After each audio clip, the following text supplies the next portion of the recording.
"Service entrance is around back, sir," the guard said, tapping his clipboard with a dismissive sigh. "Just follow the gravel path behind the main lodge. The kitchen staff will show you where to unload the deliveries." Arthur Sterling sat in silence for a moment, his calloused hands resting lightly on the worn steering wheel. He stared up at the majestic wrought iron gates and the hand-carved mahogany sign that proudly read Sterling Estates. His estate. His timber. His gates, which he had personally commissioned from a master blacksmith 2 decades ago. But this kid, with his crisply pressed uniform and misplaced arrogance, had no idea. And Arthur, with the quiet amusement of a man who had absolutely nothing left to prove, decided to keep it that way. He was the sole owner of 25 ultra-luxury eco-resorts and elite golf clubs across the continent, including the very soil the guard was standing on. Yet tonight, he wasn't the billionaire chairman. He was just an estranged father showing up to his son Julian's engagement party in an intentionally inconspicuous Volvo, wearing a simple tweed sweater instead of his usual bespoke Seville row suit. Arthur had learned a long time ago that true power whispers, while hollow insecurity screams.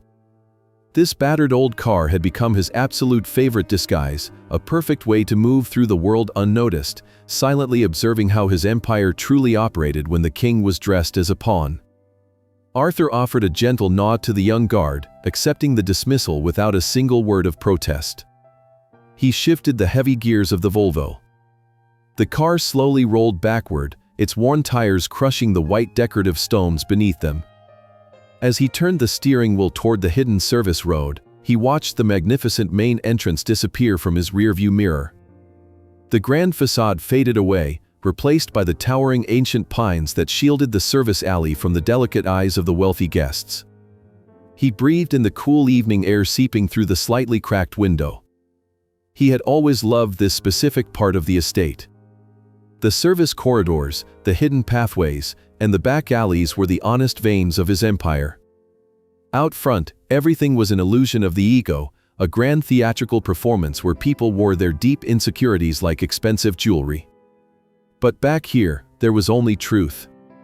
The wisdom of insecurity, he often mused to himself in the quiet hours of the morning, was accepting that all that glimmers is fleeting and fragile, while the foundation built on genuine hard work remains solid and unshakable.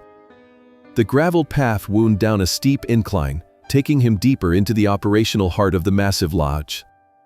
The pristine landscaping gradually gave way to functional asphalt, stacked wooden pallets, and large industrial trash bins. He maneuvered the heavy Volvo past a long row of delivery trucks bearing the logos of premium food suppliers. The air down here smelled entirely different. It was a thick, honest blend of diesel exhaust, sharp industrial detergent, and the rich, savory aroma of roasting meat spilling out from the massive kitchen ventilation fans. It smelled like pure labor. It smelled like the harsh reality that quietly funded the glittering fantasy happening up above in the grand ballroom. He found a quiet, unlit corner near the recycling dumpsters, carefully parking the old estate car far away from the designated loading zones so he would not block the frantic workers. He turned the ignition key, and the engine shuddered violently before finally falling silent. Arthur sat alone in the quiet cabin for several long minutes, letting his eyes adjust to the dim light. He thought deeply about Julian. For years of absolute silence had grown between them like a field of thorns. This silence was broken only by a stiffly worded engagement invitation card that arrived in his mailbox, a piece of heavy paper that felt much more like a formal court summons than a warm gesture of family reconciliation. Julian had always struggled immensely with the heavy weight of the Sterling family name. The boy desperately sought validation in reckless business ventures, constantly mistaking flashy appearances for actual success. Arthur had flatly refused to fund Julian's fifth doomed technology startup, choosing the painful path of tough love over the easy route of blind indulgence. That single, calculated decision had cost him his only son for 4 incredibly long years. Arthur let out a long sigh, the sound hanging heavy in the confined space of the quiet car. He stepped out into the crisp night air, smoothing down the front of his soft tweed sweater with steady hands. He locked the car doors, dropping the small metal key deep into his pocket. As he walked slowly toward the glowing service doors, he quietly observed the organized chaos of the loading dock. Dozens of workers in identical uniforms rushed past him, their arms full, carrying heavy wooden crates of imported wines and massive, elaborate floral arrangements. Not a single one of them cast a second glance at the elderly man in the simple clothes. To them, he was just another invisible shadow, another small cog in the massive, breathing machine of the night. He stopped for a moment to watch a pair of young dishwashers taking a very hurried smoke break near the dark edge of the woods. Their young faces were pale with deep exhaustion, their white aprons stained with the remnants of expensive meals they would never afford to eat. Arthur felt a sudden, profound surge of respect for them. These were the sturdy pillars holding up the luxurious sky for the elites who were currently drinking champagne and dancing in his ballroom. He deeply knew and understood their daily struggles because he had built his own massive fortune from the absolute mud up, working shifts just like theirs decades ago. He did not step forward to demand their attention or expect their bows. He simply walked past them in silence, offering a very slight, polite nod, deeply absorbing the raw, unfiltered energy of the honest working class. The heavy steel door of the service entrance stood propped open, temporarily secured by a broken wooden wedge. The rhythmic, frantic clatter of metal cooking pans and the sharp, urgent shouts of the kitchen brigade echoed loudly from within the brightly lit hallway. Arthur approached the worn metal threshold. He took one final breath of the crisp forest air. As he stepped over the line, he was no longer the billionaire owner of the grand estate. For tonight, he was just a concerned father, a silent watcher stepping willingly into the chaotic belly of the beast, fully ready to see exactly what kind of fragile life his son had chosen to build. The heavy steel door closed with a muted thud, instantly replacing the cool forest silence with a violent symphony of clattering silver and shouting voices.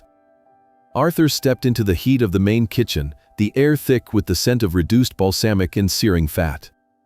It was a world of white tiles and stainless steel, illuminated by harsh fluorescent lights that left no room for secrets.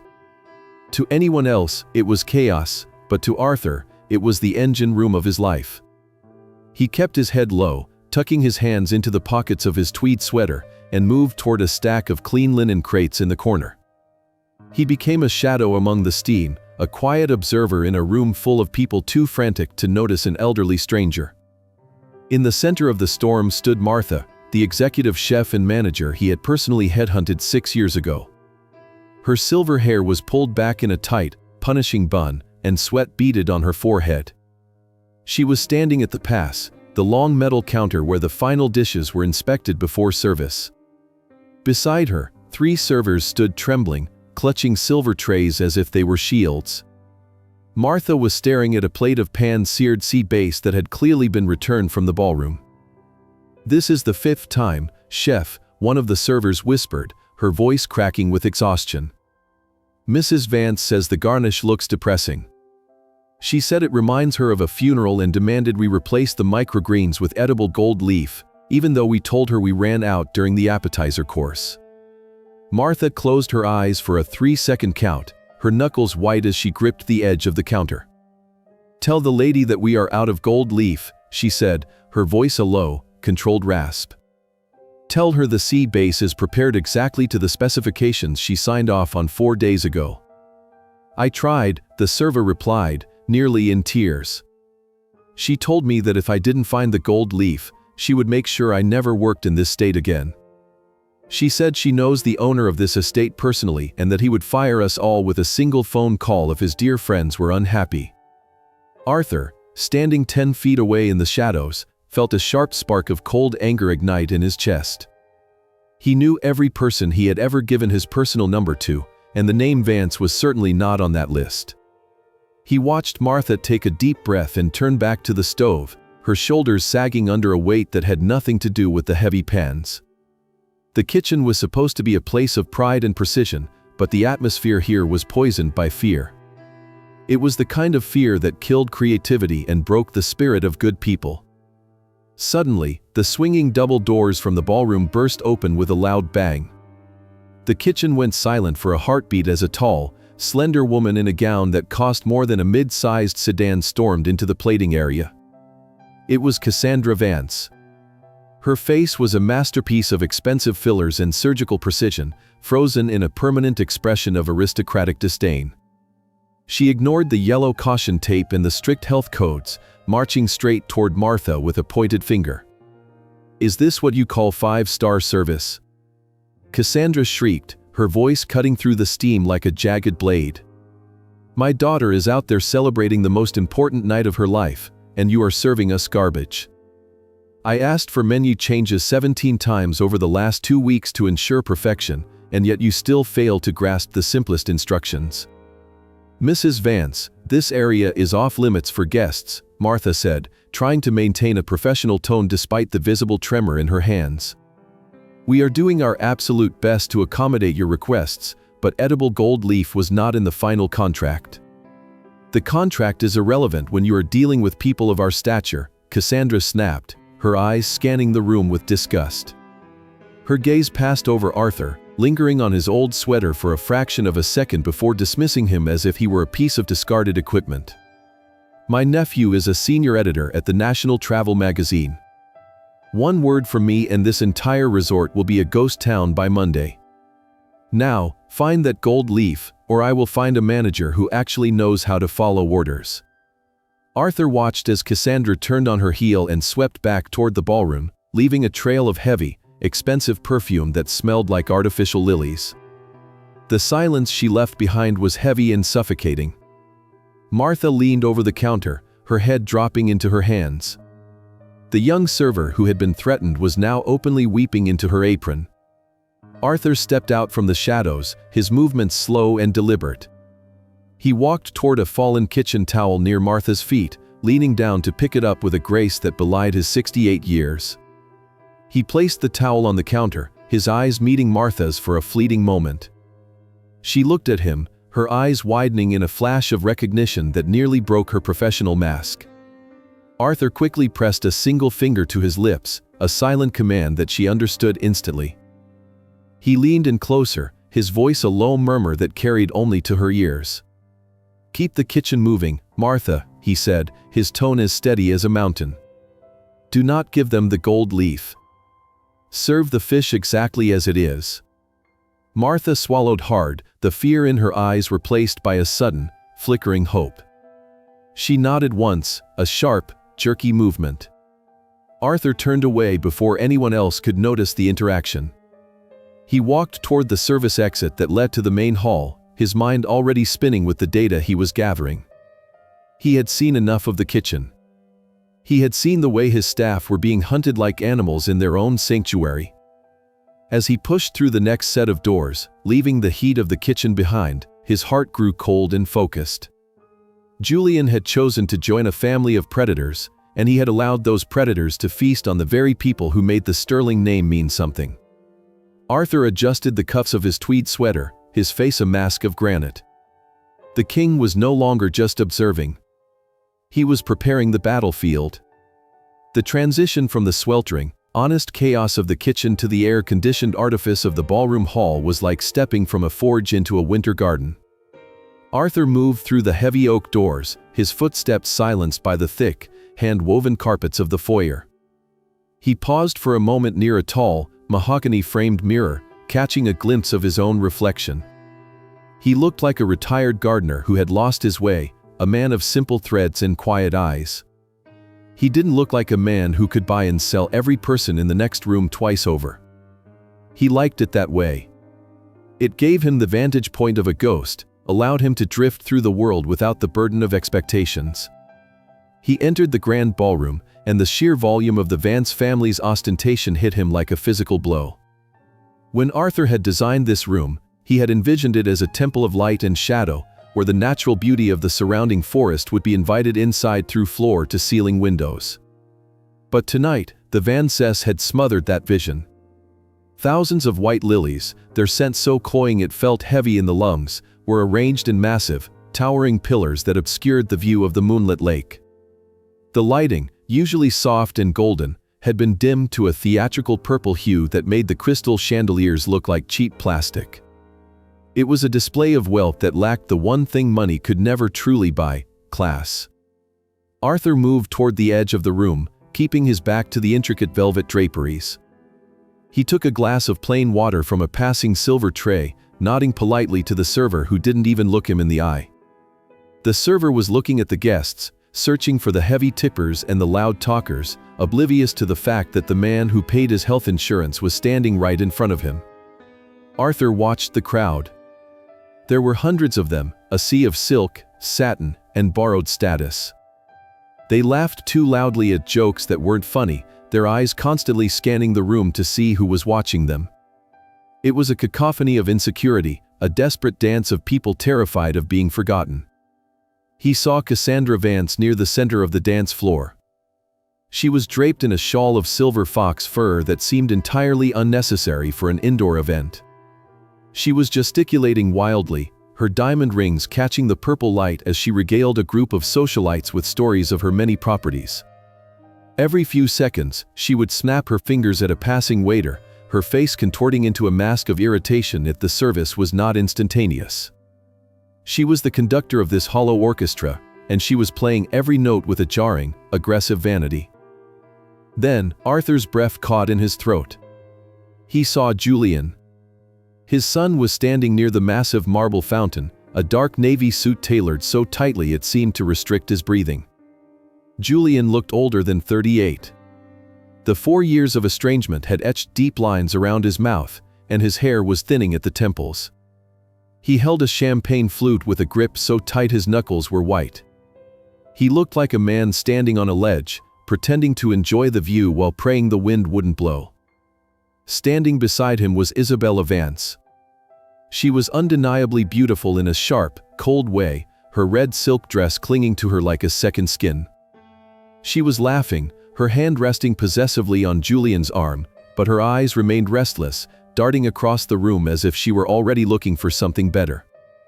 Arthur stood perfectly still, a silent statue of tweed and memories. He felt a sharp, stabbing ache in his chest that had nothing to do with age. This was his boy. The child he had taught to fish in the very lake that was currently hidden behind the Vances wall of lilies. The boy who used to hide in the library to read history books when he was supposed to be at prep school. To see him now, standing in the middle of this gaudy circus, serving as a trophy for a family of social parasites, was a sight that tested Arthur's legendary composure. The space between them was only 50 feet, but it felt like a canyon filled with broken promises and 4 years of unsaid apologies. Arthur didn't move toward him. He knew that the king could not enter the city until the gates were opened. He simply waited. Suddenly, as if sensing a shift in the air, Julian turned his head. His eyes, so much like Arthur's late wife's, scanned the perimeter of the room with a weary, practiced indifference. Then, they stopped. The connection was instantaneous. Julian's face didn't just go pale, it turned the color of ash. His jaw tightened, and for a fleeting second, the champagne flute in his hand tilted dangerously. The recognition was sharp and painful, a jagged blade of reality cutting through the fog of the party. Julian didn't wave. He didn't signal for Arthur to come closer. Instead, a look of pure, unadulterated shame washed over his features, followed quickly by a flicker of panicked avoidance. Julian leaned down and whispered something hurried into Isabella's ear. She frowned, looking around with a confused expression, but Julian was already moving. He didn't walk toward his father. He turned his back, stepping into a thick crowd of business associates and laughing guests, using their bodies as a shield to hide himself from the man who had given him life. Arthur took a slow sip of his water, the coolness of it grounding him. He watched the spot where his son had vanished. The rejection stung, a dull, familiar throb, but it didn't cloud his judgment. He had come here to see the truth, and the truth was now standing right in front of him. His son was not just lost, he was hiding. And the family he was hiding with had turned Arthur's sanctuary into a theater of the absurd. He looked back at the towering piles of lilies and the purple light. The anger from the kitchen had not faded, it had simply refined itself into a cold, diamond-hard resolve. Julian was drowning, and the Vances were the ones holding his head under the water. Arthur adjusted his sweater one last time and began to walk toward the buffet line, moving like a shadow through the golden hall. He needed to hear what Cassandra Vance was telling the guests. He needed to hear the lies she was weaving in his name before he tore the entire tapestry down. The ghost was finished watching. It was time for him to start listening. Arthur moved with the practiced invisibility of a man who had spent decades mastering the art of the quiet exit. He drifted toward a cluster of ornate gold chairs near the towering seafood display, where the ice sculpture of a soaring eagle was beginning to weep under the heat of the purple spotlights. Cassandra Vance was there, positioned at the absolute center of a circle of perfectly coiffed women whose faces were frozen in masks of polite, expensive interest. She held a crystal glass of amber liquid, her voice rising just enough to ensure that the surrounding staff could hear every syllable of her triumph. "It was quite a delicate negotiation, I must admit," Cassandra said, her laughter sounding like the dry rustle of dead leaves. "But when one has the kind of history I share with Arthur Sterling, certain formalities simply melt away. I called him personally on his private line last Tuesday. I told him, 'Arthur, dear, this engagement is the social event of the decade, and it would be a shame if the Sterling name was not associated with the Vance legacy in the most generous of ways.'" Arthur stood less than 6 feet away, partially obscured by a large potted palm. He took a slow, methodical sip of his plain water, the cool liquid a sharp contrast to the heated lies filling the air. He had never spoken to this woman in his life. He did not have a private line that was not guarded by 3 layers of executive assistants, and he certainly would not have used the word legacy to describe a family whose primary contribution to society seemed to be the consumption of luxury goods they could not afford. One of the women in the circle leaned in, her eyes wide with manufactured awe. "Did he really give you 80% off the entire venue? That must be a record even for this place." Cassandra waved a manicured hand dismissively, the large emerald on her finger flashing dangerously. 85%, actually, she corrected with a smug tilt of her head. And he insisted on throwing in the vintage cellar selection for the toast.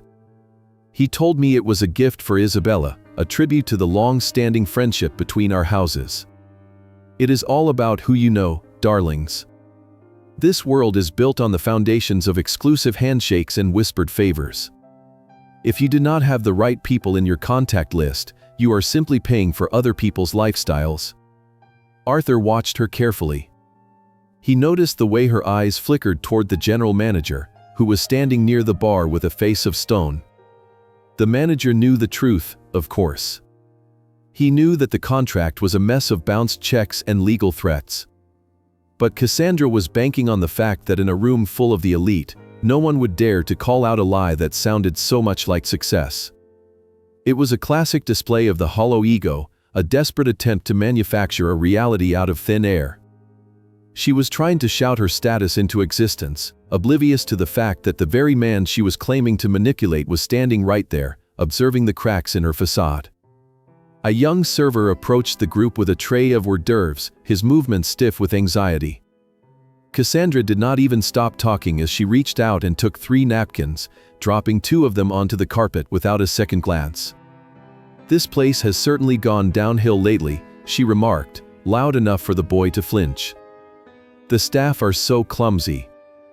I shall have to mention it to Arthur next time we have dinner. He is so particular about the help."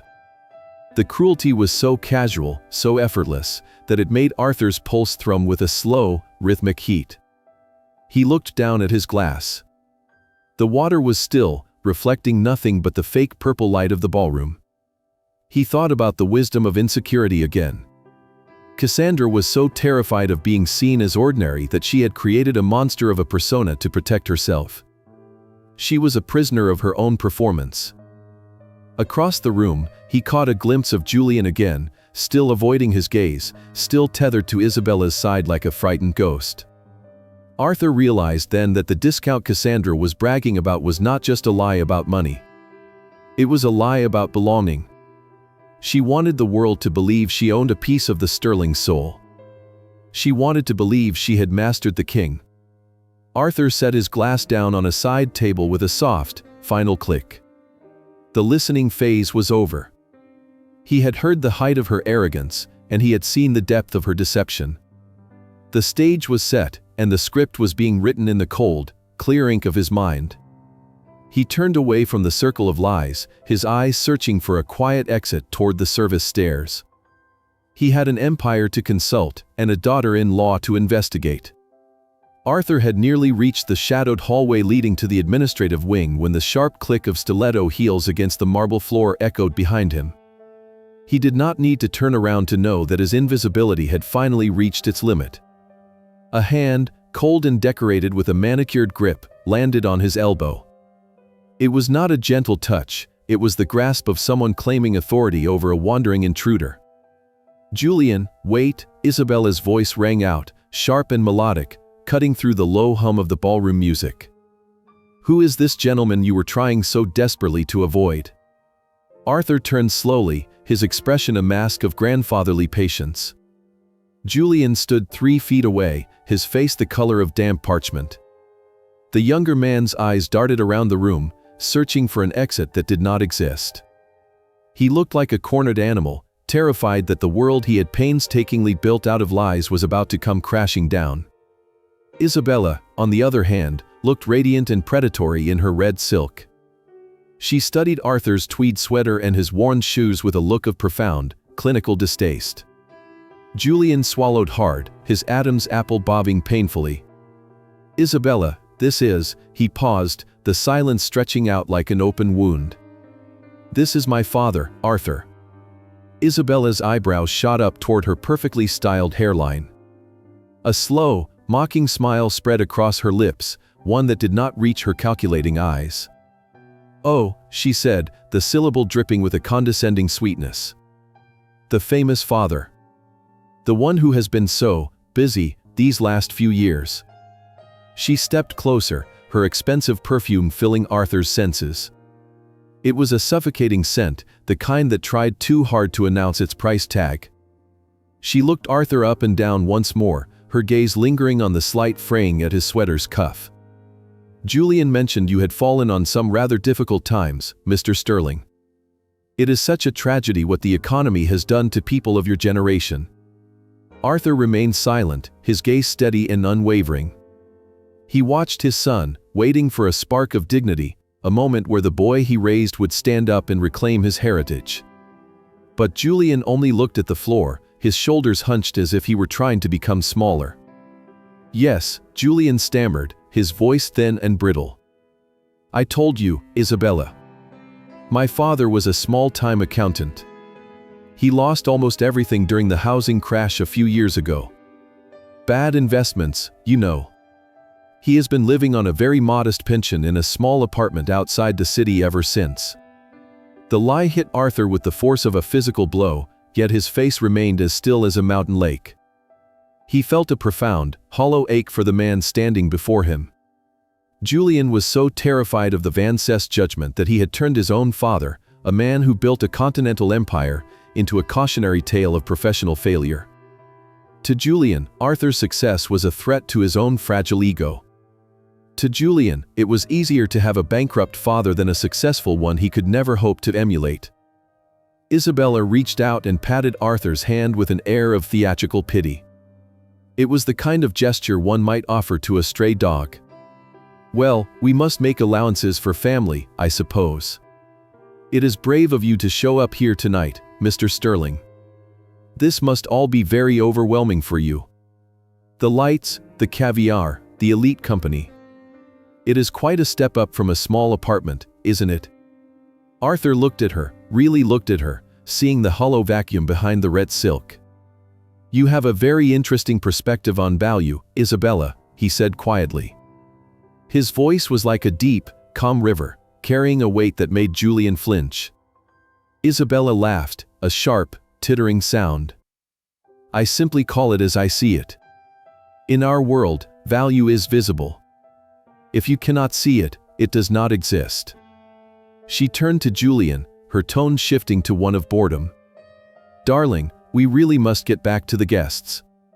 Your father can find the buffet line, I am sure. Though, perhaps he should stick to the bread rolls. The champagne is likely a bit too rich for his accustomed palate." She leaned in toward Arthur, her voice dropping to a whisper that carried a jagged edge. Try not to embarrass Julian tonight, old man. We have worked very hard to make this family look respectable. We wouldn't want a bankrupt retiree ruining the image of the Vance legacy." Julian didn't say a word. He didn't look up. He simply let himself be led away by the arm, walking back into the purple light of the ballroom like a well-trained servant. He left his father standing there, a man he had just publicly stripped of his dignity to save a few seconds of social standing. Arthur watched them vanish into the crowd of silk and lies. He stood perfectly still for 60 seconds, breathing in the scent of the lilies and the heavy perfume. The pain of the betrayal was there, a sharp, cold needle in his heart, but it was accompanied by a terrifying clarity. The wisdom of insecurity told him that Julian was a prisoner of his own fear, but Arthur's own wisdom told him that a prison was still a prison, even if the bars were made of gold and red silk. He looked down at his calloused hands. They were the hands of a builder, a man who knew how to lay a foundation that could withstand any storm. Julian had chosen a house of cards, and he had invited wolves to live in it. Arthur turned away from the ballroom, his footsteps echoing with a new, grim purpose. The time for silent observation was over. He had been introduced to the nightmare, and now he was going to wake everyone up. He walked toward the hidden door of the library, his mind already composing the first command for the storm he was about to unleash. Arthur walked away from the flickering purple lights and the suffocating scent of lilies without looking back a single time. He did not feel the weight of his 68 years in his joints, he felt it in a cold, hollow center of his chest where his son's loyalty should have been. Every step across the marble floor was a deliberate movement away from the theater of lies and toward the bedrock of reality. He reached the heavy mahogany doors of the library, a room that remained one of the few places in the estate that the Vance family had not yet managed to desecrate with their gaudy decorations. The library was silent, smelling of old leather and cedar wood. It was a sanctuary of documented truth. Arthur walked to the third shelf on the far western wall, his fingers brushing the spines of leather-bound history books until he found the hidden release. With a faint, mechanical click, a section of the shelving swung inward, revealing a small, starkly modern elevator. This was his private vein, a direct link to the administrative heart of Sterling estates that existed on no public floor plan. The elevator hummed almost silently as it descended. When the doors opened, Arthur stepped into his private command center. The room was a sharp contrast to the velvet and gold upstairs. It was a space of brushed steel, glass, and glowing monitors, illuminated by the cool, neutral light of high-efficiency lamps. Here, there were no illusions. There were only data points and the cold clarity of the bottom line. Evelyn was already standing by the primary workstation, her silver hair pulled back into a sharp, professional bob. She did not look surprised to see him. She had been his shadow and his shield for over 20 years, and she could read the atmospheric pressure of his moods better than anyone alive. She didn't offer a platitude or a greeting. She simply looked at him, her hands hovering over the haptic keyboard. "The Vance file," Arthur said, his voice dropping into the low, gravelly register he used when he was about to dismantle a competitor. "Every transaction, every bounced check, and every legal filing over the last 10 years. I want to see the bones of their finances, Evelyn. I want to see exactly what they are hiding behind those silver fox furs." Evelyn's fingers moved with a rhythmic, clinical speed. "I have already begun a preliminary sweep, Mr. Sterling," she replied, her voice as steady as a heartbeat. "There was a significant red flag in the catering department's accounts receivable this morning. The Vance party has not successfully cleared a single deposit. They have provided 3 separate wire transfer confirmations, all of which have been flagged as fraudulent by our central bank." Arthur leaned against the edge of a steel table, his eyes fixed on the cascading lines of code and financial statements appearing on the wall monitors. The king was no longer dressed as a pawn, he was the grandmaster surveying the board.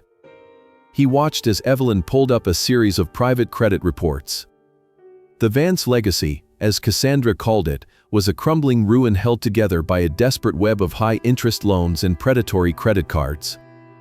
"They are underwater," Evelyn murmured, scrolling through a list of liquidated assets. They sold their primary residence in Connecticut 6 months ago. They have been living out of luxury hotels on credit ever since, moving from one city to the next just ahead of the process servers. This engagement party is not a celebration, Mr. Sterling. It is a desperate Hail Mary. They are trying to marry into the Sterling name before the walls close in. Arthur felt a grim, dark satisfaction settling in his stomach. It was exactly as he suspected. The Van Cess were not just social climbers, they were apex parasites. But his focus remained on the woman in the red silk dress. "What about Isabella?" he asked. "Look for the patterns. Look for the debris she leaves behind." Evelyn paused, her eyes narrowing as she entered a new set of search parameters. She bypassed the sanitized social media profiles and dove into the sealed records of private settlements and insurance claims. The silence in the room stretched for several minutes, broken only by the faint hum of the servers. "I found it," Evelyn said, her voice dropping an octave. This is not the first time Isabella Vance has been the star of a grand engagement at a luxury resort. Over the last 5 years, she has been officially engaged 4 separate times.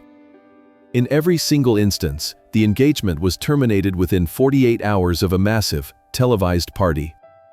Arthur stood up straight, his gaze sharpening. And the aftermath?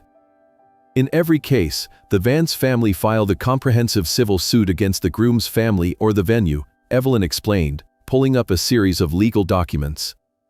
They cited emotional distress, breach of contract, and in 2 cases, alleged food poisoning or negligence on the part of the staff. They have extracted nearly $3 million in private settlements to avoid the public scandal. It is a refined, legalistic shakedown. Arthur stared at the monitors, watching the faces of the men Isabella had discarded like used tissue. He saw the pattern clearly now. They would wait for the peak of the celebration, create a calculated catastrophe, and then vanish with a payout. Julian was not a husband to them. He was a target. He was the next insurance claim. "Check the Phoenix property records from 2 years ago," Arthur commanded. Isabella mentioned she had visited our resorts before. Evelyn's fingers flew across the glass. "Yes, here it is." She attempted to sue the Phoenix Belmont for a supposed fall in the lobby during a charity gala. "We fought it because the security footage showed she tripped over her own gown, but the case dragged on for months before being dismissed. She knows our system, Mr. Sterling. She knows where the blind spots are." Arthur walked to the window of the underground office, looking out at the reinforced concrete walls that held back the earth. He thought about Julian upstairs, laughing and drinking champagne with a woman who was already drafting the lawsuit that would ruin him. He thought about his son's lie, the story of the bankrupt accountant, and he realized that Julian's shame was the very thing Isabella was using to blindfold him. "I want a full dossier," Arthur said, turning back to Evelyn. "I want the original police reports, the bank rejection notices, and the names of every man she has fleeced. I want it all prepared for a public presentation." Evelyn looked up, a rare, sharp smile touching her lips. "Are we going to the lawyers, sir?" "No," Arthur replied, his eyes glowing with a cold, terrifying light. "We are going back to the ballroom. I have spent my entire life building a reputation for excellence and integrity. If the Vance family wants to use my name to fund their theater of lies, then I shall give them a performance they will never forget. The ghost is finished, Evelyn. It is time for the owner to take his seat at the table." The cool blue light of the monitors reflected in Arthur's eyes as he watched the digital house of cards collapse in real time. Evelyn tapped a final command, and a side window bloomed with high-resolution scans of bank rejection notices. These were the physical proofs of the Vance family's desperation, the jagged edges of a reality they had tried so hard to polish over with rented furs and borrowed jewelry. The initial deposit check for $5,000 was returned by the bank for insufficient funds nearly 2 weeks ago, Evelyn said, her voice devoid of emotion. They submitted a second check from a different account, which also failed. According to the internal logs, Cassandra Vance told the billing department there was a minor clerical error with their family trust and promised a wire transfer that never arrived. As it stands tonight, the total bill for this engagement party is $47,000. We have received $0.00 in actual currency. Arthur leaned in, his gaze moving over the ledger. $47,000, he whispered. They are throwing a party that costs more than a mid-sized house with nothing but air in their pockets. It was more than just theft, it was a profound insult to the thousands of hours of labor his staff had poured into the evening. Evelyn scrolled further down, revealing a comprehensive credit report. The Vance family credit score has plummeted into the low 400s. Every single one of their primary credit cards is currently maxed out or suspended. The mansion in Connecticut they claimed to own was actually sold at a short sale 4 months ago. The address they provided on the event contract is a high-end short-term rental that is currently 15 days past due on its lease. Arthur felt a flicker of pity, not for Cassandra, but for the sheer exhaustion of living such a lie. The wisdom of insecurity teaches that when you fight for an illusion, you become a slave to the very thing you are trying to project. Cassandra was a slave to a ghost. But as the next set of documents appeared on the screen, his pity evaporated into a cold, predatory focus. Isabella Vance's history of litigation is even more calculated, Evelyn continued, opening 4 separate folders. Here are the details of the 4 previous engagements. The first was in Boston 5 years ago. The second in Chicago 3 years ago. The third in Miami 18 months ago, and the fourth in Phoenix just last year. In every single instance, a massive, expensive party was held at a high-end venue. And in every single instance, Isabella Vance or her mother filed a civil lawsuit against either the venue or the groom's family within 48 hours of the final toast. Arthur studied the legal summaries. What were the grounds? In Boston, they claimed the groom's father made inappropriate advances, leading to a public cancellation and emotional trauma, Evelyn read, clicking through the depositions. They settled for $600,000 out of court. In Chicago, they alleged food poisoning that supposedly left Isabella with permanent digestive issues. That settlement was $400,000. In Miami, it was a breach of contract regarding the wedding date, and in Phoenix, as we suspected, it was a staged fall in the lobby. The pattern was as clear as a blueprint. They found men who were wealthy but desperate for social validation, people like Julian who were struggling to prove themselves. They would draw them into an elaborate, expensive web, then trigger a crisis that made a public scandal inevitable. To avoid the humiliation and the stain on their reputation, the families would pay the hush money. Isabella is not just a bride-to-be, Arthur said, his voice sounding like grinding stone. She is a professional arsonist.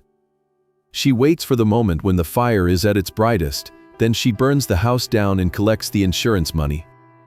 He looked at the final slide Evelyn had prepared. It was a digital copy of a private social media account, one that Isabella kept under a different name. The most recent post was from 3 weeks ago, just before she convinced Julian to book the Sterling estate. It showed a photo of a luxury yacht in a glossy magazine. The caption read, "Almost there, just one more deal and Daddy finally gets his new boat." Arthur stood up, his mind a sharp, clear instrument of justice. Julian was the deal. His son was being sold as a down payment for a yacht. The lie Julian had told Isabella, the story of the bankrupt accountant father, had ironically made him the perfect target. They thought he was an easy mark with no powerful family to protect him. They thought they were fleecing a nobody. "Keep these files ready on the central server, Evelyn," Arthur commanded, his eyes burning with an ancient, unyielding fire. "Every rejection notice, every lawsuit summary, and that social media post. I want them accessible via the ballroom's internal network." Evelyn nodded, her fingers dancing across the keys one last time to secure the uplink. "Are you ready to return, sir?" Arthur walked toward the elevator, his reflection in the polished steel doors showing a man who was no longer a ghost. "Tonight, I am going to show the Vance family the true cost of their discount," he said. They wanted to know the owner of Sterling Estates. It is time I gave them a proper introduction. He stepped into the elevator, the doors closing with a sharp, final hiss. The basement was a place of truth, but the ballroom was a place of judgment. As the lift began its ascent, Arthur felt the weight of his legacy settling onto his shoulders. He was the builder, the protector, and tonight, he would be the storm that cleared the air. The wisdom of insecurity was over. It was time for the power of the truth to speak. The ringing silence that followed the death of the music was more deafening than the bass had ever been. Under the unforgiving glare of the house lights, the ballroom looked less like a fairy tale and more like a crime scene. The purple haze had vanished, revealing the wilted edges of the expensive lilies and the dusty corners of the grand hall that the Vance family's vanity had tried so hard to hide. The hundreds of elite guests stood frozen, champagne flutes halfway to their lips, their faces caught in a collective expression of bewildered shock. Arthur Sterling stood at the epicenter of this sudden vacuum. He did not raise his voice, yet every word he spoke carried the weight of a mountain. He looked at Liam, the young guard whose hand was still hovering in the air where he had tried to seize the owner of the empire. Liam's face had drained of all color, his eyes darting from Arthur's calm, icy gaze to the electronic device in the older man's hand. The guard's knees seemed to buckle slightly as the primal instinct of a predator's prey took hold of him. He backed away, stumbling over his own feet, the clipboard falling from his shaking hands and clattering against the marble floor. "What is the meaning of this?" Cassandra Vance shrieked, though her voice lacked its earlier sharp authority. It was the sound of a cornered animal trying to bluff its way out of a trap. "This is an outrage. Julian, do something. Call the police. This man has sabotaged our event." Julian did not move. He was staring at his father as if he were seeing a ghost that had suddenly acquired the power to strike him dead. The champagne flute in his hand finally tilted too far, spilling the pale liquid over his navy blue suit, but he didn't even flinch. He was looking at the way Arthur stood, the way the light caught the steel blue of his eyes, and the way the air seemed to bow in his presence. Julian knew that posture. He had seen it in the boardrooms of his childhood. It was the stance of the man who decided the fate of thousands with a single nod. Arthur ignored Cassandra entirely, his focus remaining on the massive screen behind the ice sculpture. He gave a sharp, imperious nod to Evelyn, who was now standing in the center of the room with her laptop. She was no longer a shadow in the corner. She was the harbinger of the storm. "Ladies and gentlemen," Arthur said, his voice projecting with an effortless, booming clarity that reached every corner of the vast ballroom. "I apologize for the abrupt change in the evening's festivities. But as the owner and chairman of Sterling Estates, I find it my duty to ensure that the events held on my soil are conducted with a certain level of integrity. Something that has been sorely lacking tonight." A collective gasp rippled through the crowd like a wave. The murmurs began instantly, a frantic rustle of whispers as the socialites recalculated their positions. They looked at the man in the tweed sweater, the man they had mocked and ignored, and realized they were standing in the presence of the very man they had all spent the evening trying to impress. The screen behind Arthur suddenly flickered to life. The black void was replaced by a high-resolution scan of a legal deed. At the top, in bold, unmistakable letters, was the name of the property, Sterling Estates. And directly below it, listed as the sole proprietor and managing director, was the name Arthur Sterling. The date of the document was from 20 years ago, long before the Vance family had even emerged from their suburban obscurity. Cassandra's mouth opened and closed, her surgical mask of a face beginning to crack under the pressure. "This is a lie," she stammered, her eyes darting toward the exits. "You are a bankrupt accountant. Julian told us." "Isabella, tell them." Isabella Vance was no longer laughing. She was staring at the screen, her red silk dress looking like a fresh wound under the bright lights. Her predatory instincts were screaming at her to run, but her greed was keeping her rooted to the spot. She looked at Arthur, then at the document, and finally at Julian. "Julian," she hissed, her voice a jagged whisper. "What is this? Who is he?" Julian finally found his voice, though it sounded like it was coming from the bottom of a deep, dark well. "He's my father, Isabella," he whispered, the words heavy with a terminal shame. "He's exactly who he says he is."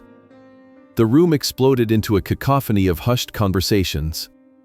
The guests were no longer looking at the ice sculpture or the lilies. They were looking at the tragedy of a son who had traded his father's legacy for a seat at a table of thieves. Arthur stepped onto the low dais, standing directly in front of the image of his own deed. He did not look at the guests. He did not look at the fiancée.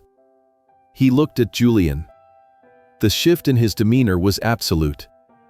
The quiet, grandfatherly observer had vanished, replaced by a king whose patience had finally reached its limit.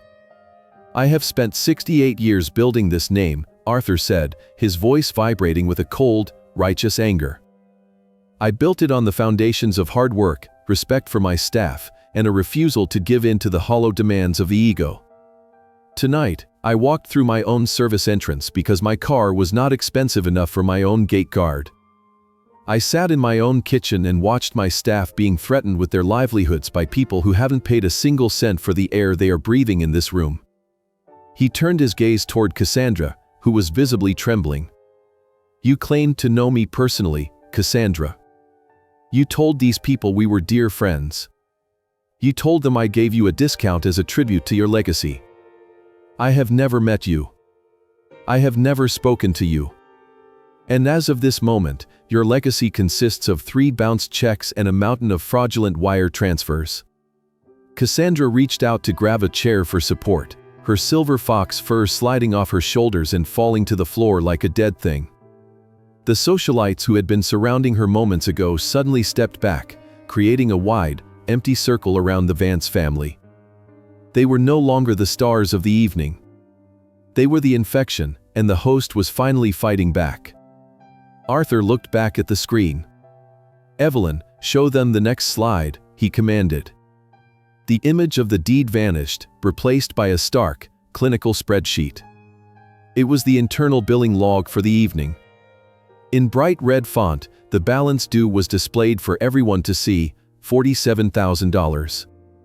Below it, the history of every failed transaction was listed in chronological order, documenting 2 weeks of systematic deception. The crowd's murmurs turned into a roar of indignation. These were people who valued the appearance of wealth above all else, and to discover they were attending a party funded by nothing but hot air was the ultimate social betrayal. Arthur stood in the center of the bright, cold light, a man of tweed and truth. The trial had begun, and the verdict was already written in the faces of the people who had spent the night pretending they were better than the man who owned the building. He took a slow breath, the cool air filling his lungs, and prepared to deliver the final, devastating blow. The king was in his counting house, and he was about to settle every single debt. The spreadsheet on the massive screen remained frozen, its red numbers glowing like fresh embers against the white background. $47,000. The weight of that figure seemed to press down on the room, crushing the remaining air out of the lungs of everyone present. Arthur Sterling stood perfectly still, his silhouette framed by the proof of his power and the Vance family's insolvency. The silence was no longer empty, it was a heavy, suffocating entity that stripped away every remaining shred of the evening's pretension. Liam, the young security guard, was the first to succumb to the sheer gravity of the revelation. He stood frozen, his hands trembling so violently that the radio on his belt rattled against his uniform. The realization hit him with the force of a physical blow. He had not just insulted a guest, he had attempted to physically eject the man who had built the very walls he was standing within. He looked at the simple tweed sweater and the worn leather shoes of the man he had called a nobody, and his mind reeled with the magnitude of his error. He looked as though he wanted the marble floor to open up and swallow him whole. His misplaced arrogance had evaporated, replaced by a raw, naked terror that made his breath come in shallow, ragged gasps. He was 23 years old, and in a single hour of ignorance, he had likely extinguished any hope of a career in the industry he had only just joined. Beside him, Cassandra Vance was undergoing a far more violent transformation. The surgical mask of her face, once so taut and superior, was beginning to sag under the pressure of an undeniable reality. Her eyes, wide and bloodshot, darted frantically between the billing log and the calm, immovable face of Arthur Sterling. She reached up to touch the pearls at her neck, her fingers fumbling with the clasp as if she were being strangled. The silver fox fur she had worn as a badge of office lay discarded on the floor, a heap of dead gray hair that mirrored her own collapsing status. "It is a clerical error," Cassandra whispered, her voice a thin, cracked reed that lacked any conviction. "It is a mistake by your accountants. We have the funds. Richard, tell him we have the funds." She turned to her husband, Richard Vance, but found no sanctuary there. Richard was staring at his own reflection in the ice sculpture, his face the color of wet cement. He knew the truth that Cassandra was still trying to scream away. He knew that their accounts were empty, that their credit lines were severed, and that the man standing on the dais was not a bankrupt accountant but a titan of industry. He simply shook his head, a slow, rhythmic movement of absolute defeat. Isabella Vance stood in the center of the room, her red silk dress looking garish and cheap under the honest house lights. The predatory spark in her eyes had been replaced by a flickering, desperate calculation. She was no longer looking for a husband, she was looking for an exit. She looked at Julian, her gaze turning sharp and venomous. She realized that the mark she had chosen, the man she thought was an easy target with a weak family, was actually the son of the most powerful man in the room. The irony was a jagged blade. By choosing Julian for his perceived vulnerability, she had walked directly into the den of the one man who could dismantle her entire life. But it was Julian who bore the heaviest burden of the horror. He stood isolated in the middle of the ballroom, the champagne stain on his navy suit looking like a mark of shame. He was staring at his father, his mouth slightly open, his chest heaving with the effort to find words that would never come. The horror in his eyes was not born of fear for his finances or his social standing. It was the horror of a son who had looked his father in the eye and chosen a lie. He had traded 68 years of integrity for a seat at a table of ghosts. He saw the way the guests were looking at him now, not with respect or envy, but with a profound, clinical pity. He was the man who had disowned the king to marry a con artist. Arthur took a single step forward, his movements deliberate and heavy with the authority of his legacy. The house lights caught the silver in his hair, giving him the appearance of an ancient, unyielding judge. He did not look at the guests who were murmuring behind their hands. He did not look at the trembling guard or the frantic mother.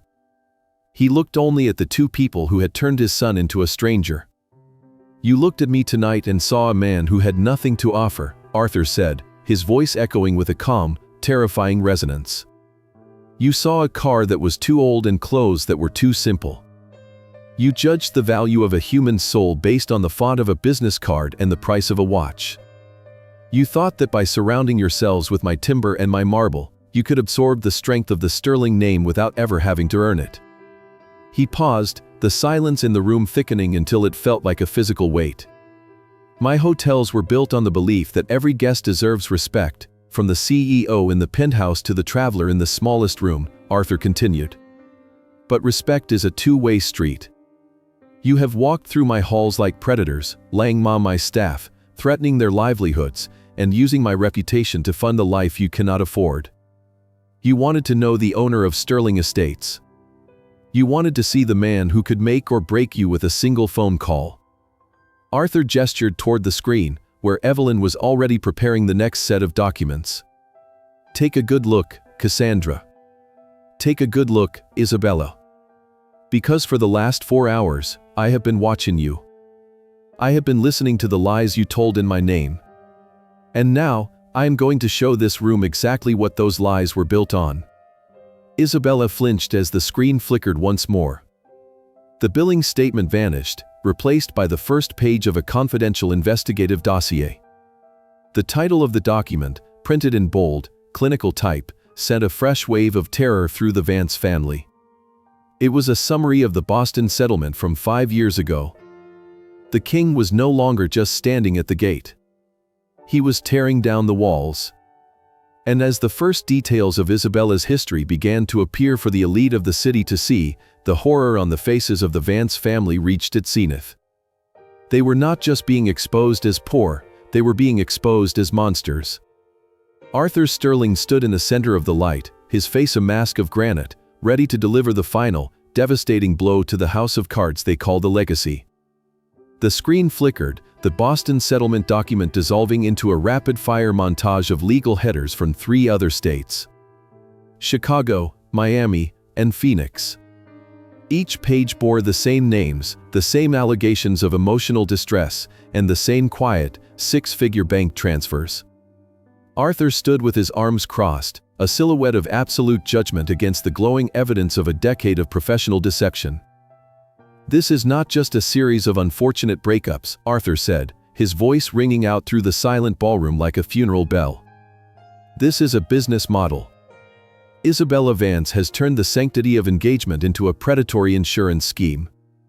Over the last 5 years, she and her mother have extracted over $3 million from families just like ours, families they targeted specifically for their wealth and their fear of a public scandal." Isabella stepped forward, her red silk dress shimmering like a flame in the wind.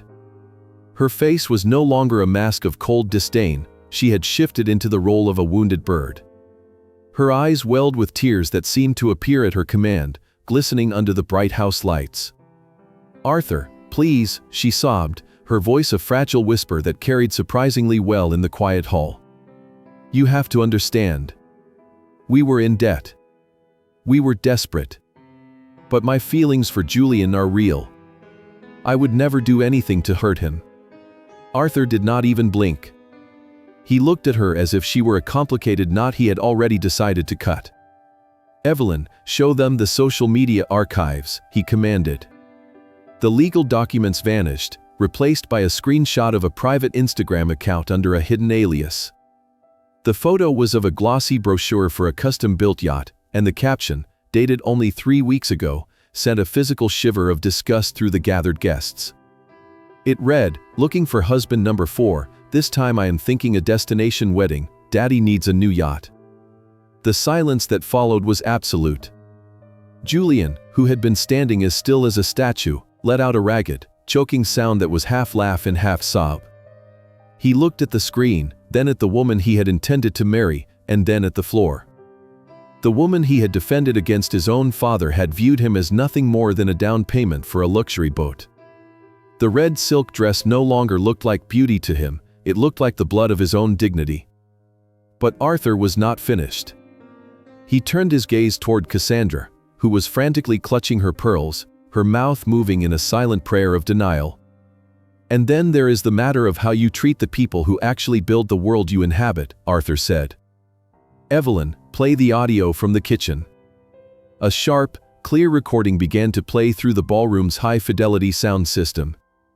It was the sound of the frantic kitchen from 2 hours earlier. Cassandra's voice, distorted by a jagged, ugly rage, filled the room. "These people are garbage," the recording shrieked. "Tell that silver-haired waitress she is too old and too slow to be in my sight. If she doesn't find the gold leaf, I will make sure she is begging on the street by Monday. I know the owner, and he will crush her for me." Martha, standing near the back of the room with the other servers, straightened her shoulders. The tears she had been holding back all evening finally fell, but they were no longer tears of vindication. The elite guests, many of whom had treated the staff with the same casual cruelty, looked away, suddenly fondly interested in the pattern of the carpet. Arthur stepped off the dais, walking slowly toward Isabella until he was standing less than 2 feet away. He was 68 years old, but in that moment, he seemed to tower over her like an ancient oak. Isabella reached out, her fingers trembling as she tried to brush against his tweed sweater. "Arthur," she purred, her voice shifting once again. "This is all a misunderstanding. I am a talented woman. I know how to make a man like you very happy. We can make an arrangement. We can make this all go away. Think of the scandal if this gets out to the press. I can be whatever you want me to be." She batted her eyelashes, a desperate, practiced movement that had worked on 4 other men before tonight. She was offering herself as a settlement, trying to find a way to stay inside the golden gates of the Sterling Empire. Arthur looked at her hand as if it were a poisonous insect. "At 52, I might have found your performance intriguing, he said, his voice a low, terrifying rumble. At 68, I find it pathetic. You speak of arrangements as if you have anything left to offer. You have no money, no reputation, and as of 5 minutes ago, no future in any of my properties. He leaned in closer, his blue eyes burning with a cold, righteous fire. The only arrangement we are discussing tonight is the payment of $47,000 to my accounting department. And because you mentioned the press, I should inform you that my assistant has already sent a copy of this dossier to every major news outlet in the state. The scandal is not mine to fear, Isabella. It is yours to inhabit. Cassandra let out a high-pitched wail, falling to her knees on the marble floor, her silver fox fur bunching up around her like a shroud. Isabella's face contorted, the tears of the victim vanishing and being replaced by the snarl of a cornered predator. You can't do this, she spat, her voice no longer melodic. We will sue you for defamation. We will take everything you have. Try, Arthur said, his voice dropping into a register of absolute finality. I have 47 hotels, a small army of the best lawyers in the country, and the truth. You have 3 bounced checks and a red dress. I like my odds. He turned his back on them, walking toward his son. Julian was a broken man, a hollow shell of the boy who had once loved history books. Arthur stood before him, waiting for the smoke to clear. The nuclear revenge was complete. The house of cards had burned to the ground, and now, all that remained was the ash and the long, hard road to forgiveness. The king had defended his kingdom, but the father still had to find his son. Arthur stood in the center of the wreckage he had created with nothing but the truth. The Van Cess were no longer the apex predators of the ballroom, they were merely pests being exposed to the harsh, sterile light of day. He looked at the gathered guests, the men in their custom tuxedos and the women in their designer gowns, who were now holding up their smartphones like digital pitchforks. The very people Cassandra had spent all night trying to impress were now live streaming her family's absolute destruction to the world. I have one final announcement for the evening, Arthur said, his voice cutting through the hysterical sobs of Cassandra Vance. This is a formal notice. Cassandra, Richard, and Isabella Vance are hereby banned from Sterling Estates and all 24 other Sterling properties across the continent. Your photographs and biometric data have already been uploaded to our global security network. If you attempt to book a room under a false name or step foot on any of my soils again, you will be arrested for trespassing and fraud without a single second of hesitation. Isabella let out a jagged, ugly laugh, her red silk dress looking like a tattered flag of a defeated nation. You think this matters? She spat, her eyes wild with a desperate, frantic hatred. We know people, Arthur. Important people. My nephew is a senior editor at the National Travel magazine. By tomorrow morning, the story will be about how a bitter old man attacked a young bride on her engagement night. We will bury your reputation under a mountain of bad press. Evelyn stepped forward, her face as cool and professional as a winter morning. She held up her laptop, the screen reflecting in her sharp, intelligent eyes. Actually, Isabella, I took the liberty of contacting your nephew 20 minutes ago, Evelyn said, her voice dripping with a quiet, polite satisfaction. It turns out he was quite horrified to learn you were using his name to extort a 70% discount from our management. He has already issued a statement on his magazine's official social media page, publicly distancing himself from your family's financial activities. In fact, he is currently writing a lead article for the Sunday edition. The headline is "The Engagement Scam: How the Vance Family Fleeced the Elite." Cassandra let out a final, high-pitched shriek that sounded like air escaping a punctured tire. She looked at the guests, her eyes searching for one friendly face, one person who would stand by her. But the circle of socialites only widened further. One woman, who had been laughing with Cassandra over champagne just an hour earlier, didn't even lower her phone as she spoke. Actually, Cassandra, we think we will stay for the dinner service. This is the most exciting thing that has happened since Margaret's pool boy turned out to be her secret son. The room erupted in a wave of cruel, mocking laughter. It was the ultimate social execution. In the world of the elite, the only thing worse than being poor was being a punchline. Arthur turned to Richard Vance, the man who had remained a silent, cowardice spectator to his wife's crimes. "I believe you were looking for your checkbook earlier, Richard," Arthur said. "My assistant will accept a certified bank draft for the $47,000 you owe for this evening. But given the state of your accounts, I expect you will be leaving without paying." "That is fine. My legal team loves cases with this much video evidence. We will see you in court, where your remaining assets will be liquidated to cover the costs of the labor you stole from my staff tonight." Richard did not even try to argue. He simply grabbed Cassandra's arm, hauling her up from the marble floor with a rough, unceremonious yank. They began their walk of shame toward the main entrance, a path of 100 feet that must have felt like 1,000 miles. Every step was punctuated by the flash of a camera or the whispered taunts of the guests they had tried to swindle. Isabella stopped one last time in front of Arthur. She tried to pull her red silk dress back into place, attempting to summon a final shred of her predatory allure. "We could still work something out, Arthur," she whispered, her voice a desperate, dying ember. "I have skills. I have connections. A man like you shouldn't have to spend his evenings alone in a big house." Arthur looked at her with a profound, clinical pity.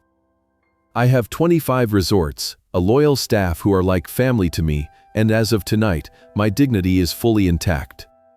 What could a professional con artist possibly offer a man who already has everything he needs?"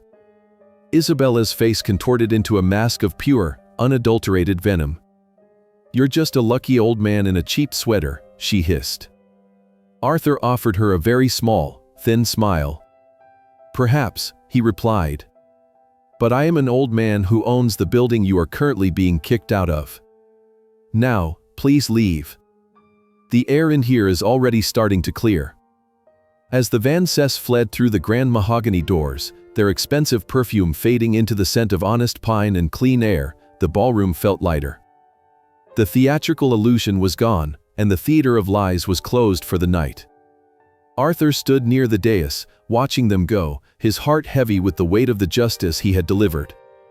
He had protected his kingdom, and he had destroyed the wolves, but the most difficult task was still standing right in front of him. He turned his gaze to Julian. His son was standing alone in the center of the room, the navy blue suit looking like a shroud. The guests were looking at him now, not with the anger they had directed at the Vances, but with a silent, devastating judgment. He was the son who had disowned the king for a seat at a table of ghosts. Arthur took a slow, deep breath and began to walk toward the boy who had once loved history books. The revenge was over. Now, it was time for the truth to finish its work. The heavy mahogany doors clicked shut with a finality that seemed to echo through the very foundations of the estate. The predatory scent of lilies and expensive perfume began to dissipate, replaced by the honest, sharp scent of pine needles and cold night air. Arthur Sterling stood on the dais for a long moment, his eyes scanning the faces of the elite guests. They were no longer whispering or filming, they were waiting, suspended in a state of collective uncertainty. The man they had collectively ignored for 4 hours was now the only source of gravity in the room. Arthur turned his gaze toward the back of the hall, where the service staff stood in a silent, disciplined line. Their faces were pale, their eyes wide with a mixture of shock and a sudden, fierce hope. He raised a hand, beckoning Martha to step forward. The executive chef walked through the sea of silk and tuxedos, her chin held high, though her hands were still trembling slightly. "Martha," Arthur said, his voice warm and resonant, carrying to every corner of the room. "Tonight, you and your team were treated with a level of disrespect that has no place in any of my properties. You stood your ground against bullies and thieves while protecting the integrity of my kitchen." He looked at the guests, his eyes narrowing slightly. "As of this moment, Martha is no longer just the executive chef of this lodge. I am promoting her to Regional Director of Operations for the entire northern sector. This comes with a 50% salary increase, full equity benefits, and the absolute authority to ban any guest who treats my staff like furniture." A sudden, spontaneous burst of applause erupted from the servers. Martha's eyes filled with tears, but this time they were not born of fear. She nodded to Arthur, a silent, profound acknowledgement of a decade of hard work finally being seen and valued. Arthur then turned back to the guests. "The dinner service will continue," he announced. "My staff have prepared a magnificent meal, and it would be a shame for it to go to waste. However, the nature of this party has changed. Tonight is no longer about a fraudulent engagement. It is a celebration of the people who actually make Sterling Estates what it is. To the staff, when your shifts end, the bar is open. You have earned it. To the guests, if you choose to stay, remember that you are in a house of character, not a house of cards." As the room began to stir with a new, more authentic energy, Arthur stepped down from the dais. He walked toward Julian, who was still standing by the marble fountain, looking like a man who had survived a shipwreck only to realize he was stranded on a deserted island. Arthur did not speak. He simply gestured toward the quiet hallway leading to his private study. Julian followed him like a shadow, his footsteps heavy and hollow. The study was a room of dark wood and the comforting scent of old paper. Arthur sat behind his desk, the same desk where he had signed the deeds for 25 resorts. He did not turn on the bright overhead lights, preferring the soft, warm glow of a single desk lamp. Julian stood by the door, his head bowed, the navy blue suit looking rumpled and stained. "I'm sorry, Dad," Julian whispered, the words catching in his throat. "I didn't know. I swear, I didn't know about the settlements or the insurance claims. I thought she loved me." Arthur looked at his son, his heart aching with a sorrow that went deeper than any business betrayal. "You didn't know because you chose not to look, Julian," Arthur said, his voice a low, steady rumble. "You were so desperate for the world to see you as a success that you invited a pack of wolves into your home. You were so ashamed of your own father that you turned me into a bankrupt accountant just to fit into a story you didn't even write." Julian's shoulders shook, and a single, jagged sob escaped him. "I just wanted to be like you. I wanted people to look at me the way they look at you. But I kept failing. Every business, every idea, it just fell apart. When I met Isabella, she made me feel like I had finally made it. She made the lie feel like the truth." "Success isn't a feeling, Julian," Arthur said, leaning forward into the light. "It is a consequence of character. You failed because you were building on sand. You wanted the fruit without the roots. You looked at my empire and saw the private jets and the marble lobbies, but you never saw the 19-hour days, the cereal for dinner, or the 3 years I spent sleeping on a cot in the back of a bankrupt motel."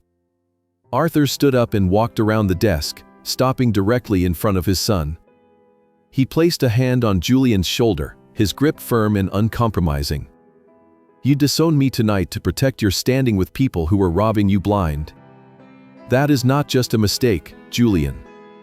That is a hollowing out of the soul.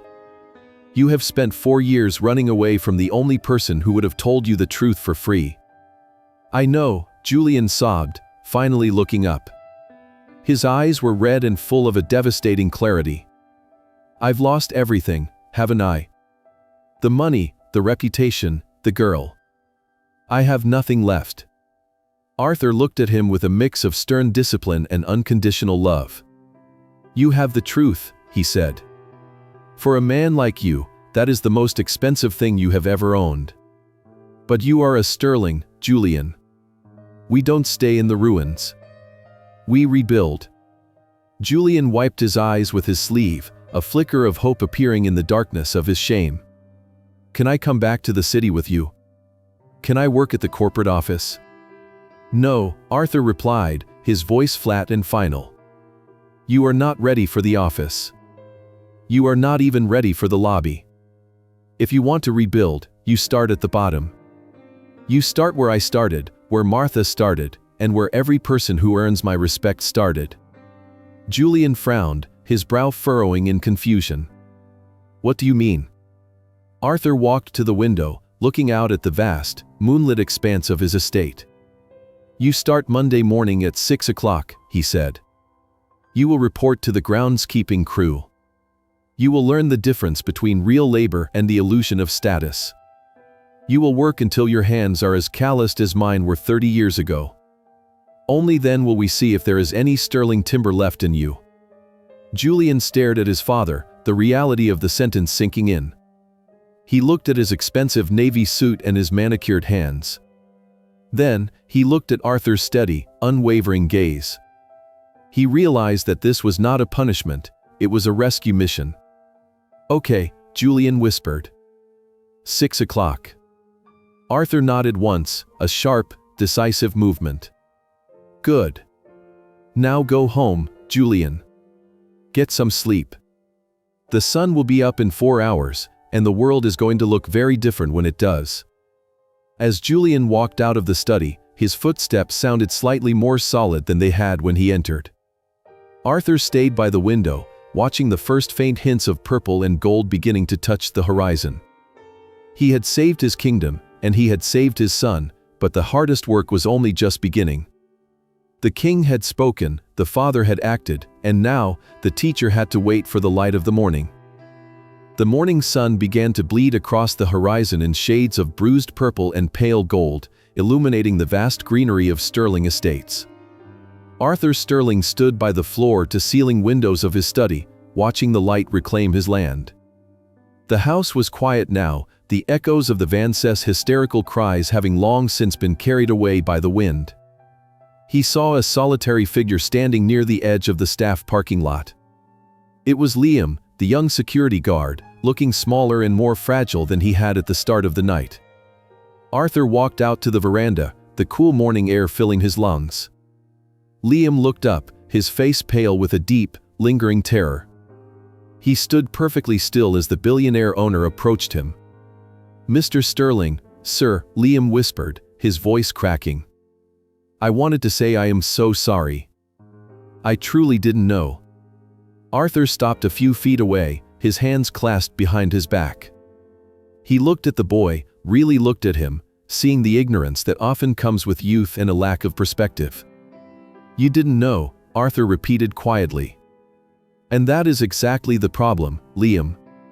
You judged a man's worth based on his 15-year-old car and his simple sweater. You thought that because I didn't look like your idea of success, I was invisible." Liam looked at his shoes, his shoulders sagging. "I understand, sir. I'll collect my things and leave." Arthur shook his head slowly. "I was 23 years old once, Liam. I was sleeping on a cot in the back of a bankrupt motel I had bought with every cent I owned. I ate cereal for dinner and prayed the electricity wouldn't be cut off. Do you know what I learned during those years? That success doesn't always drive a luxury car. Sometimes, it drives a battered Volvo because it has absolutely nothing to prove to anyone." Liam looked up, a flicker of confusion in his eyes. "I am putting you on probation for 3 months, Arthur said, his voice firm but not unkind.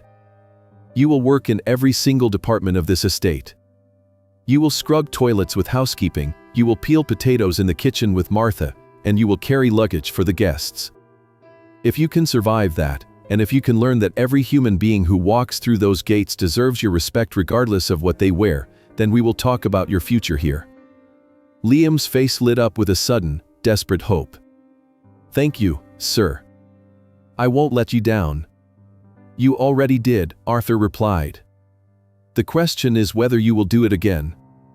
Now, get to work. Martha is waiting for you in the kitchen."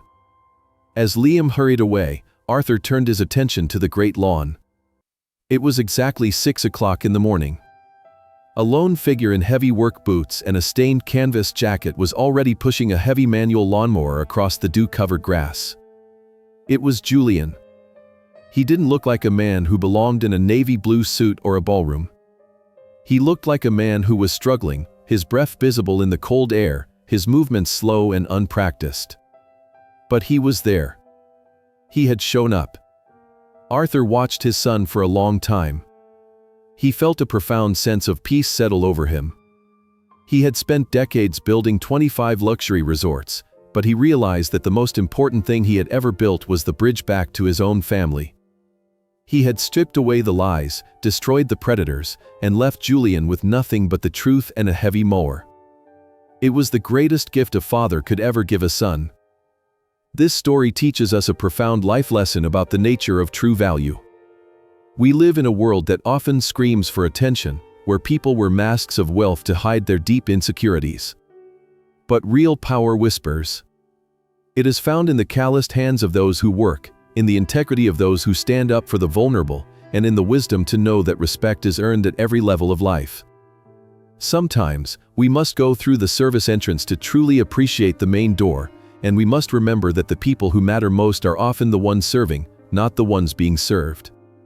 If this story touched your heart or reminded you of the importance of character over status, please consider subscribing to our channel. Your support allows us to continue creating these emotional journeys for you. Do not forget to hit the like button and share this video with your friends and family so they too can hear the story of Arthur Sterling. We want to hear from you. How did this story make you feel? Have you ever felt judged by others based on your appearance, or have you witnessed someone like the fiancée in your real life? We invite you to share your thoughts and your personal stories in the comments below. We truly want to listen to the feelings from the deepest part of your heart, as your experiences bring even more meaning to our community.